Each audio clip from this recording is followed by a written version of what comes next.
बहुत बहुत धन्यवाद। देखिए आज आज है खिचड़ी। कौन त्योहार है यार? मकर संक्रांति। अच्छा सब एक बार बोले जब देखिए क्या कितना अच्छा बोला था। बोले मकर संक्रांति का कही जाता है।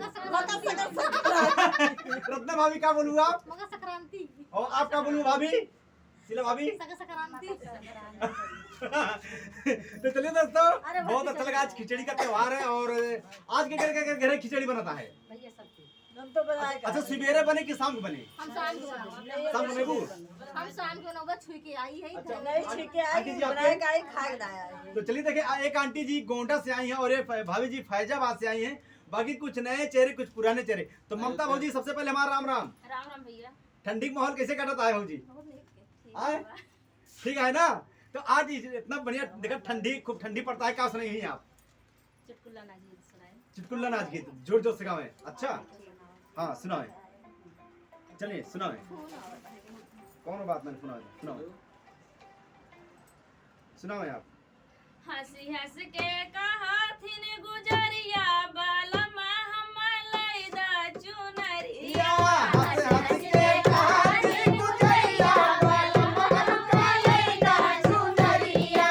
हंस हंस के कहाथिन गुजरिया बालमा छपावैदा चुनरिया। हंस हंस के कहाथिन गुजरिया बालमा छपावैदा चुनरिया। एक वरिया गंगा एक वरिया यमुना एक वरिया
बालमा छपवैदा चुनरिया हंस हंस के कहा दिन गुजरिया बालमा छपावेगा चुनरिया हंसी हंस के कहा दिन गुजरिया बालमा छपवैदा चुनरिया हंस हंस के कहा दिन गुजरिया बालमा छपावेगा चुनरिया।